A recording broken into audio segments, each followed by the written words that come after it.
teks is in Johannes, ons lees in Johannes, ons lees weer in Johannes, ons kom terug na Johannes toe, en dan gaan ek so 'n bietjie paar verse in Matteus ook toelig. So Johannes hoofstuk 3, meeste van die verse, en dan in Johannes 1, gaan ons ook so 'n stukkie lees, en dan gaan ek so vinnig deur Matteus 3, 23 en 24, 'n paar verse elk lees, en op die oomblik weer die hele Johannes 3 vers 1 tot 21 vir ons lees. Jy sal hoor dat die gedeeltes gaan oor Jesus se doop, dit gaan oor Jesus se kruisiging, so op daai noot, ons het weer hierdie jaar die sonopkomsdiens, die oggend, daar is 'n paasdiens die oggend, ek dink daai tyd is dit nog 9 uur die paasdiens, maar die sonopkomsdiens, as ek dit reg het, is dit 6:30, ek sal dit bietjie nader in die tyd weer vir u op die borde gooi en vasmaak en op die blaadjie sit, en dit is, as jy Darlingpad uitry, die heel laaste straat aan regterhand op, die heel laaste teerstraat op, voor jy vir Tiptrans aan regterhand kry, gaan jy net daar op, en op linkerkant is 'n koringland bo, jy gaan daar in, en die klomp van ons sit daarso, ons, ek lees 'n paar woorde, ons sing 'n paar liedere, en dan raak ons stil, ons kyk hoe die son opkom, ons prys die Here vir 'n nuwe lewe wat ons in hom gekry het, ons prys die Here vir opstandingssondag, en ja, dan drink ons 'n koffietjie saam, en dan gaan ons huis toe, en dan kan die 9 uur kerk toe kom, die oggend. Goed, vriende, voor ons saam lees, kom ons buig die hoofde, dan bid ons saam. Ekskuus, daar is iets wat ek vergeet het, voor ek gaan vergeet, omdat ek weg is hierdie week, vir almal by die ouer huis, daar gaan nie huismoeders kuiertjie hierdie week wees nie. Ekskuus dat ek my gebed so in die rede val, ek het vergeet om daai af te kondig, dit val my nou by. Daar gaan nie huismoeders kuierweek wees hierdie week nie, ek sal vir julle weer sien sodra ek klaar is met die volgende 2 weke. Daar's hy, kom ons buig die hoofde, dan bid ons saam. Ons Vader wat in die hemel is, Here, dankie dat ons met lofsange hier kan inkom. Dat ons meer as net hier inkom en kom sit, ook in ons harte en in ons gees tot U nader. Here, baie dankie dat U hier is. Dankie dat ons nie hoef te hoop dat ons gebed die hemele bereik nie. Dankie dat ons nie hoef te hoop dat God ons tog hoor of God ons tog sien. Al is dit hoe ons baie keer voel. Al dink ons baie keer dat ons so ver van God af is, hy weet nie eers van ons nie. Dankie dat U elke duimbreedte van die heelal vul. Dankie Here vir ons belydenisskrifte, daar se leerreëls wat hoofstuk 5 sê, al val ons in gruwelike sonde, is die Gees van God in daardie oomblikke by ons, om ons terug te draai na Christus toe. Here, wat 'n troos dat dit sommer nonsens is, dat mens vir God teleurstel en hy klim uit, en hy loop weg, en hy gooi jou weg. Dat U, Here, in 'n oorlog gewikkel is, vir ons geloof en vir ons lewens.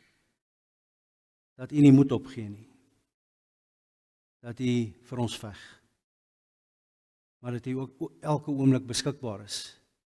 En daarom bid ek vanmôre dat U sal gee dat ons ook in hierdie oomblik ons oopstel om U stem te hoor en om met U te praat. Ons bid dit in U naam. Amen. Vriende, ek gaan die preek so bietjie skommel. Ek gaan so bietjie verkeerd om begin. Gewoonlik begin die dominee en hy lees vir ons 40 verse en dan wonder mense op 'n stadium, waartoe gaan hy hiermee? Hierdie verse raak dan nou baie. Ek gaan dit aan die einde van die preek doen, as ons onsself so 'n bietjie beïnvloed het met 'n klompie ander verse. So ons gaan vir ons 'n bril opsit vanmôre, en ons gaan daai bril 'n klomp gekleurde glase gee, en dan gaan ons met daai gekleurde glase na hierdie teks van Johannes 3 toe kom, want dis 'n belangrike teks, dis 'n mooi teks. Ek het nooit die foto met die seun groet gedoen nie, ek besef nou, vergewe my, hierdie rond het ons geskiep, ons doen die liedere as dit, ek het al my gebed gedoen. Ja, so gebeur dit soms, in die gejaag. Ek lees vir ons, Johannes 3, en ek gaan net 2 verse in die begin lees. Die eerste vers is vers 3 en die tweede vers is vers 5 van Johannes hoofstuk 3. Nou sukkel ek self om te kry, ek het vergeet, hy's na Lukas, as hy. Johannes hoofstuk 3 gaan oor Nikodemus, die ou wat na Jesus toe kom, maar ek gaan nou daaroor lees. Kom ons lees net 2 verse. Vers 3, daarop sê Jesus vir hom, dit verseker ek jou, as iemand nie opnuut gebore word nie, kan hy die koninkryk van God nie sien nie. Ons het baie die laaste tyd gepraat oor die koninkryk van God. Wat is die koninkryk van God? Die koninkryk van God wat kom, Matteus 4 vers 17, voor Jesus begin preek, sit Matteus half 'n tema oor Jesus se hele prediking vir die klompe jare wat hy besig is om te sê. Daarna het Jesus begin preek oor die koninkryk van die hemele wat naby gekom het, en hy het begin preek deur te sê die koninkryk van die hemel het naby gekom. En so deur sy prediking sê later die koninkryk van die hemel is besig om te kom en dit het nou gekom. En ons het al baie oor gepraat oor die koninkryk van die hemel wat moet kom in ons lewens en op elke terrein van die lewe ensovoorts. Maar dis 'n voorwaarde. Johannes 3 vers 3, daarop sê Jesus vir Nikodemus, vir hom, dit verseker ek jou, as iemand nie opnuut gebore word nie, kan hy die koninkryk van God nie sien nie. Vers 5, sluit hy so 'n bietjie daarby aan, dit verseker ek jou, as iemand nie uit water en gees gebore word nie, kan hy nie in die koninkryk van God kom nie. Nou vriende, in die Ou Testament, so in die Joodse geloof, was doop nie die ding nie. Water het 'n rol gespeel. Ek het sit en dink, byvoorbeeld by die tempel was daar die bad van Betseba, en ek sit en dink vanmôre daaroor, ons maak niks daarvan nie, ons dink niks snaaks daarvan nie, maar daar staan eintlik iets verskriklik groots, misterieus, dat 'n engel gekom het en dat hy die water geroer en dan die ou wat eers ingekom het genesing gekry. Sjoe, daai is 'n grootte. So water speel 'n rol, maar nie in die sin wat ons water ken as jy word gedoop nie. Glad nie in die Ou Testament nie. Maar dan begin die Nuwe Testament en ons lees van die begin af. Baie keer praat van die Nuwe Testament boeke of van die evangelies nou eers van Jesus se kinderdae, en dan word daar so 'n bietjie van Johannes die Doper gepraat en dan vertel die evangelies almal vir ons Johannes die Doper was besig om mense te doop. Maar dit was nie 'n Joodse gebruik. So ek wonder wat die fariseërs en die priesters gesê het daai tyd, die sadiseërs, van wat is hier aan die gang? Wat is die mannetjie besig om te doen? Hoekom? Maar God was besig. God was besig en dan kom Jesus mos nou self na Johannes toe. Kom ons lees daar in Matteus 3, die wat wil blaai, kan blaai, ek gaan vinnig vir ons lees. As jy net wil luister, is jy ook welkom. Matteus hoofstuk 3, vers 13 tot 17. In daardie tyd het Johannes van Galilea af, in daardie tyd het Jesus van Galilea af na Johannes toe by die Jordaan gekom om deur hom gedoop te word.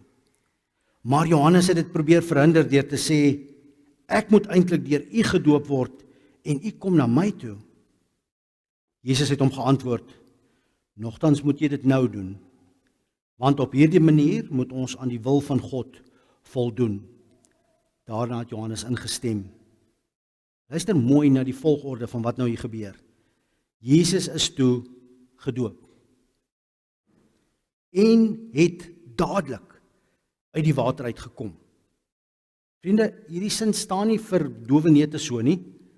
Hy kom na Johannes toe, hy oortuig vir Johannes, Johannes sê, okay, Here, dan sal ek u doop. Johannes vat vir Jesus, hy doop hom. Jesus kom met die water uit op. En dan sê elke evangelie die volgende, en hy het dadelik uit die water uit gegaan. Met ander woorde, as Jesus daar in die middel van die rivier was, of as dit net 'n stroompie was, en hy was net so eentjie in, maak nie saak hoe ver dit was nie, Jesus, toe hy opkom, stap hy dadelik uit die water uit, hy gaan staan op die kant, en dan gaan die gedeelte aan, ek lees ons. Daar's hy. Johannes het ingestem, Jesus is toe gedoop, en het dadelik uit die water uitgekom, met eens het die hemel bo hom oopgegaan, en hy die gees van God soos 'n duif sien neerdal en op hom kom. Daar was ook 'n stem uit die hemel wat gesê het, dit is my geliefde seun, oor hom verheug ek my. Een van net 2 keer wat God praat uit die hemel uit en sê, ouens, hierdie is my seun, my geliefde seun. Maar die ander ding wat gebeur is, die Heilige Gees daal neer. Vriende, sien jy die vergelyk? Die vergelyk tussen die doop van Jesus, die water wat vergelyk word met die sonde, met die dood, want sonde verteenwoordig die dood, die uiteinde van sonde is dood, sê die woord vir ons baie keer. Jy word in die sonde begrawe, Jesus kom uit die sonde uit, hy staan op die kant, so uit die dood uitgegaan, en dan word die Gees uitgestort. Dis 'n vooruitwysing. Jesus is besig om eintlik so 'n bietjie te profeteer met wat hy doen hier. God is besig om te sê, ouens, dit wat nou hier met Jesus gebeur, dit wag vir julle almal. Julle gaan in die dood begrawe word, julle gaan uit die dood uit opstaan, en dan gaan die Gees op julle uitgestort word. Nou moet daar begin klokkies lui, maar dis wat Johannes hier sê. Dis wat Johannes hier skryf, in Johannes 3, wanneer Jesus met Nikodemus praat, as jy nie deur water en die Gees herbore word nie, kan jy die koninkryk van God nie deel raak nie. Goed, ek braai gou terug na Johannes toe vir een versie en dan kom ek weer Matteus toe. Ons is besig om gou-gou ons bril so 'n bietjie in te kleer. Wat sê Johannes oor Jesus wanneer hy vir Jesus sien en wanneer Jesus gedoop word? Ek gaan net so 2 verse lees, daar in Johannes 1 vers 32 tot 34. Verder het Johannes getuig: Ek het duidelik die Gees soos 'n duif uit die hemel sien kom, en hy het op hom gebly. Ek het self ook nie geweet wie hy is nie, maar God het my gestuur om met water te doop. Hy het vir my gesê: die een op wie jy die Gees sien kom en bly, dit is hy wat met die Heilige Gees doop. Hier getuig Johannes voor hierdie doop van Jesus, want hy het geweet Jesus is familie van hom, maar voor hierdie doop van Jesus het die Here iets aan hom openbaar, dat daar gaan 'n dag kom en jy gaan die Gees soos 'n duif op iemand sien neerkom, en daardie persoon gaan die een wees wat met die Heilige Gees gaan doop. Vriende, ek lees so 'n paar ander versies hier rondom Jesus se dood, want dit vertel nou die einde van hierdie verhaal. Jesus het in die begin is hy gedoop, maar dit wys heen na dit wat aan die einde van sy lewe gaan gebeur op aarde, wanneer hy gekruisig word. En ek gaan nou by hoofstuk 23 en 24 net so enkele verse uitdruk gou-gou. Matteus 23, ek lees 44 tot 46, dis lang hoofstukke hier in Matteus se einde. Dis hy.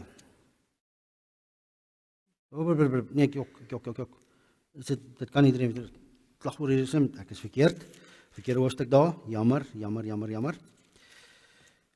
Kan nie wees nie. Het ek nou Lukas daar weet? Ek het vinnig gaan neerskryf en ek het hom gemis. Kom ons kyk. Aha, sorry, daar moet nie Matteus staan, jy moet Lukas staan. Jammer. Ek wil net die verse ingooi vir nog so 'n laaste referent. OK, kom ons kyk gou. Lukas 24. Ja, dis reg. Dit was by Lukas. Ek het by Matteus begin draai en toe het ek net aangegaan. OK, Lukas 23 vers 44 tot 46. Ek lees vir ons saam. Dit was al omtrent 12 uur. Toe kom daar duisternis oor die hele land.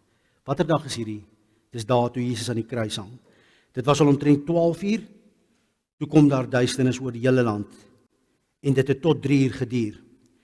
Die son het op skyn, die voorhangsel in die tempel het middeldeur geskeur. Jesus het hard uitgeroep: Vader, in U hande gee ek my gees oor.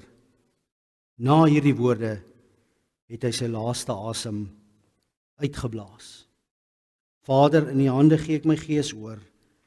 Na hierdie woorde het hy sy laaste asem uitgeblaas. Dan lees ek daar by vers 50 tot 54. Daar was 'n man met die naam Josef, afkomstig van 'n Joodse dorpie Arimatea. Hy was 'n goeie en opregte man en het die koms van die koninkryk van God verwag. Hoewel hy lid van die Joodse raad was, het hy nie met hulle besluit en optrede saamgestem nie, die besluit om vir Jesus te kruisig. Hierdie man het na Pilatus toe gegaan en die liggaam van Jesus gevra. Nadat hy dit van die kruis afgehaal het hy dit in linne toegedraai. Dit was my interessant dat daar staan dit, nie Jesus se liggaam of nadat hy dit van die kruis afgehaal het, Jesus se liggaam, het hy dit in linne toegedraai en in 'n rotsgraf neergelê waar nog nooit tevore iemand begrawe was nie. Dit was Vrydag en die Sabbat het al begin aanbreek. En dan spring ons nou na die Sondagoggend toe, die opstanding Sondag. Die Sondagmôre baie vroeg het die vroue na die graf toe gegaan met die reukolie wat hulle reg gemaak het. Daar kry hulle die klip weggerol van die ingang van die graf af. En toe hulle ingaan, het hulle nie die liggaam van die Here Jesus gekry nie. Hulle het nie geweet wat om daarvan te dink nie. Met een staan daar by hulle 2 manne met blinkklere aan. Die vrou het groot geskrik en met hulle gesig na die grond toe gebuig. Toe sê die manne vir hulle: "Waarom soek julle die lewende by die dooies? Hy is nie hier nie. Hy is uit die dood opgewek. Onthou hoe hy met julle gepraat het toe hy nog in Galilea was en gesê het: die seun van die mens moet uitgelewer word in die hande van sondige mense, gekruisig word en op die 3de dag opstaan." Toe het hulle sy woorde onthou en van die graf af teruggegaan. Vriende, hier in die begin van Jesus se bediening, en Johannes maak dit een van die heel eerste goed wat gebeur. Skryf Johannes baie later hierdie evangelie en hy bring hierdie verhaal na vore. En hierdie verhaal, hierdie hoofstuk het sentraal geraak in ons geloof. Want dis seker die een vers wat oor bekering gaan, want so lief het God die wêreld gehad dat hy sy enige gebore seun gegee het. Hierdie vers kom vat saam dat God se plan vir die skepping word hier in Jesus Christus vervul. So, ek lees nou die hele Johannes 3, soos hierdie persoon nou na Jesus toe kom en met Jesus kom praat, en Jesus vir hom verduidelik, hoe raak mens deel van hierdie pad, Nikodemus? Hoe raak mens deel van die geloofspad? Want ja, die Fariseërs, van hulle was heel moontlik opreg op soek na God se pad, maar God het 'n nuwe plan gehad. En daardie plan het jy deel geraak van wanneer jy gedoop word en wanneer jy jou geloof bely het, jou hart en jou lewe vir Christus gegee het. Goed, ek lees van ons Johannes 3 vanaf vers 1. Daar was 'n man met die naam Nikodemus. Hy het aan die party van die Fariseërs behoort en was 'n lid van die Joodse Raad. Geheimsinnig nou, een nag het hy na Jesus toe gekom en vir hom gesê. So, die hele scenario wat geskep word is, hy kom in die geheim. Hy wil nie hê die ander moet sien nie, maar tog stel hy belang. Hy wil weet, hier iets prikkel hom aan dit wat Jesus verkondig. Een nag het hy na Jesus toe gekom en gesê: "Rabbi, ons weet dat u 'n leermeester is wat van God afgekom het, want niemand kan hierdie wonderwerke doen wat u doen, as God nie by hom is nie." Daarop sê Jesus vir hom, hy praat oor die wonderwerke, wat sê Jesus vir hom? "Dit verseker ek jou, as iemand nie opnuut gebore word nie, kan hy die koninkryk van God nie sien nie." Vriende, Jesus verstaan so intiem ons binnewerking. Want ek het al met baie mense hierdie gesprek gehad. Baie ouens voel, hulle het ver geraak van God af, hulle was nog altyd in die kerk, maar in die gesprekke kom jy agter, hierdie persoon het nog nie sy hart en sy lewe vir Christus gegee nie, hy is maar net 'n kerkmens. Hy het in 'n kerkhuis groot geword, hy het belydenis van geloof afgelê, maar daar het hy ook maar net gesê wat hy moes sê, hy het nog nie sy hart en sy lewe vir Christus gegee nie. En dan begin mens onderskei, maar hierdie persoon het nodig om voor God te kom neerval en te sê, Here, vergewe my, maak my skoon, was my rein. En Jesus ken die binnewerkinge van mense, want hier staan Nikodemus met dieselfde ding. Waartoe gaan sulke mense gewoonlik? 'n Wonderwerk. God moet my eintlik nou kom vat en 'n wonderwerk moet my doen. 'n Stem uit die hemel, 'n lig wat op my skyn, slaat my met blindheid vir 'n paar dae soos Paulus, dan het ek 'n storie. Maar vir baie ouens is dit moeilik om net te begin glo. Vir baie ouens is dit moeilik om te hoor wat die Bybel sê, te hoor wat die dominee of die persoon wat die evangelie aan jou verduidelik, te sê en dit te glo. Vir baie ouens, selfs ouens in die kerk, en hulle is op universiteit, hulle gaan dan met uitreike en goed, Maar as jy regtig met hulle praat, dan sê hulle, maar ek sukkel met die vraag, bestaan Jesus regtig? Is God werklik? Mense het al hierdie stryd, en waarvoor hoop mense? 'n Wonderwerk. Die Here moet my met 'n weerligstraal kom slaan. Maar God werk baie keer nie so nie. En hier staan Nikodemus, Here, die wonderwerke, God moet by U wees, die wonderwerke. Wat sê Jesus vir hom? Amper antiklimaks, as Jesus praat en hy sê, daarop sê Jesus vir hom, dit verseker ek jou, Nikodemus, as iemand nie opnuut gebore word nie, kan hy die koninkryk van God nie sien nie. Nikodemus vra hom toe, hoe kan 'n mens gebore word as hy al 'n ou man is? Dis mos nou belaglik. Waarvan praat jy? Ek kan nie weer in my ma se moederskoot ingaan nie, dis mal. Waarvan praat jy? Hy kan tog nie 'n tweede keer in sy moeder se skoot kom en gebore word nie, sê Nikodemus.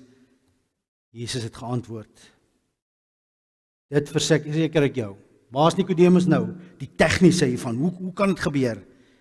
Daar verduidelik Jesus, nee Nikodemus, ek bedoel nie 'n fisiese geboorte nie. Dit verseker ek jou, as iemand nie uit water, deur die doop, en gees gebore word nie, kan hy nie in die koninkryk van God kom nie. Wat uit die mens gebore is mens, en wat uit die gees gebore is gees. Nikodemus, die gees moet lewe in jou kom skep, en die doop kom bevestig dat jy deel is van God se kerk. Die doop kom wys dat Jesus die sonde afgewas het. Die doop kom wys heen dat Jesus uit die dood uit opgestaan het, en soos jy in die sonde is, was die water die sonde af. Al is dit net simbolies, al dink ons net aan wat Jesus gedoen het, soos die water 'n lyf skoon was, so het Christus jou skoon gewas, en as die water op jou val, dink ons daaraan, dat jy skoon gewas is, en dat jy nou deel is van die kerk. Maar saam met dit gaan dit ook die belydenis van ek glo in Jesus Christus. Deur die Gees wat met jou praat, want wat sê die woord op 'n ander plek? Ons kan nie sê die Here is die Here as dit nie deur die Gees kom nie. Wat uit die mens gebore is, vers 6, is mens. En wat uit die Gees gebore is gees. Moenie verbaas wees dat ek vir jou sê, jy moet opnuut gebore word nie. Die wind waai waar hy wil. Jy hoor sy geluid, maar jy weet nie waar hy vandaan kom en waarheen hy gaan nie. So gebeur dit met elkeen wat uit die Gees gebore is. Vriende, hier is misterie wat Jesus verduidelik. Niemand het beheer van die wind nie. Ek ry hierdie week en ek ry met die motorfiets terug van Mamasbury af, en ek sien hoe 'n warrelwind op een land draai. En nou vang my oog net die warrelwind, ek wonder of ons twee mekaar op dieselfde plek in die pad gaan connect, en ek is net so onder hom deur, ek was hier op die, wat noem hulle dit, kat, daar waar hulle die pad so bietjie versink het, oor die bultjie, warrelwind was net die boom uit toe ek al verby is. Maar die misterie daarvan, dat oral waai die wind net, maar op hierdie plek het die wind nou begin om te dwarrel, en dit bly net aangaan. Niemand het beheer daaroor nie, niemand kan dit vasvang nie, niemand kan dit stop of dit in 'n rigting stuur nie, en so kan niemand vir God besluit, daai een sal tot bekering kom, God doen wat hy wil. Hier's misterie hieraan. Nikodemus vra hom toe, maar hoe is dit moontlik? En Jesus antwoord hom, jy is 'n bekende leermeester van Israel, en jy verstaan dit nie. Dit verseker ek jou. Ons praat oor wat ons weet, en ons getuig oor wat ons gesien het, en tog aanvaar julle nie ons getuienis nie. Ek het julle van aardse dinge vertel, en julle glo dit nie. Hoe sal julle glo as ek julle van die hemelse vertel? Vriend, ek love hierdie verse. Hoekom? Want Jesus kom sê vir hom, Nikodemus, dis net die eerste. Om tot bekering te kom, om opnuut gebore te word, om deur water en gees nie te begin leef. Dis net die begin. En dan leef jy in die koninkryk van God hier op aarde. Jy's 'n burger van die koninkryk op aarde. Maar Nikodemus, dis net die begin. Hierdie ouens wat deel is hiervan, gaan 'n hemelse burgerskap hê, en hulle gaan regeer. Maar hoe kan ek julle daarvan vertel? Jy glo nie eers die eerste deel, die aardse deel nie. Niemand op die aarde was al in die hemel nie, behalwe hy wat uit die hemel gekom het, naamlik die Seun van die mens. Vriende, hierdie vers sit vir my groot vrae rondom al hierdie ouens wat hulle boodskappe op WhatsApp aanstuur van ek het dood gegaan en toe was ek in die hemel en ek het die Here gesien en nou het ek teruggekom en die Here stuur my terug om vir julle te sê. My suster stuur kort vir my sulke boodskappe aan. Ek glo dit nie. Oor hierdie vers. Hier sê Jesus, niemand was al ooit in die hemel nie, behalwe hy wat uit die hemel moes kom. Moses het die slang in die woestyn hoog op die paal gesit. So moet die Seun van die mens verhoog word. Jesus verwys na die kruis, sodat elkeen wat in hom glo, die ewige lewe kan hê. Die kruis moet kom voor die doop en die verlossing en die uitstorting van die Gees moet kom. En daar in die woestyn het dit gebeur, slange het mense gepik en toe bid hulle, Here, help ons, en toe sê hulle, maar sit 'n slang op 'n paal en almal wat opkyk sal genees word. En so gebruik God dit nou as 'n vooruitwysing na, maar Jesus sal as gevolg van die doodsonde wat op die mens is, wat ook die mens gaan doodmaak, sal Jesus verhef moet word. En daar sal hy betaal vir die sondes van die mens. Die bekendste vers seker, of een van die bekendste verse in die Bybel. Nadat hy vers 15 gesê het, sodat elkeen wat in hom glo die ewige lewe kan hê. Moses het die slang in die woestyn hoog op die paal gesit, so moet die Seun van die mens verhoog word. Hoog op 'n paal gesit, so moet die Seun van die mens verhoog word, sodat elkeen wat in hom glo die ewige lewe kan hê. God het die wêreld so lief gehad, dat hy sy enigste Seun gegee het, sodat die wat in hom glo, nie verlore sal gaan nie, maar die ewige lewe sal hê. God het nie die Seun na die wêreld toe gestuur om die wêreld te veroordeel nie, maar sodat die wêreld deur hom gered kan word. Wie in hom glo, word nie veroordeel nie. Wie nie glo nie, is reeds veroordeel, omdat hy nie in die enigste Seun van God geglo het nie. En so kom die skeiding. Die lig het na die wêreld toe gekom, en tog het die mense eerder die duisternis as die lig lief gehad, want hulle dade was sleg. Elkeen wat kwaad doen, haat immers die lig, en kom nie na die lig toe nie, sodat sy dade nie aan die kaak gestel word nie. Maar wie volgens die waarheid handel, kom na die lig toe. Vriende, hier is Jesus met die volgende ding besig, en dit gaan oor wanneer mense daai keuse maak om na God toe te kom. Dis scary. Hoekom? Want as jy by jou vrae verbykom, as jy by jou soeke van 'n weerligstraal in 'n bekering moet 'n groot wonderwerk, dat jy nie 'n keuse het nie, want baie mense soek daai tipe bekering. Nee, God moet my sommer oortuig, hy moet die hemele oopskeer, en hy moet die aarde oopskeer, en hy vuur, en dan werk God nie so nie. Maar wat doen God wel? God oortuig jou dat hy eg is, dat hy werklik God is. En wanneer daardie besef oor mense kom, dis scary, want wat is die volgende tree? Nou moet ek tot hierdie God nader. Nou moet ek in die lig inkom, want hier is 'n geestelike lig wat hier skyn, en ek moet in hierdie lig kom sit en vir God sê, Here, ek besef vir die eerste keer eers werklik, vergewe my sonde. Want ek besef ook, nou wat ek besef, eers werklik, besef ek is sondig. Vriende, daar is nie 'n ander pad nie. Dit gebeur met almal.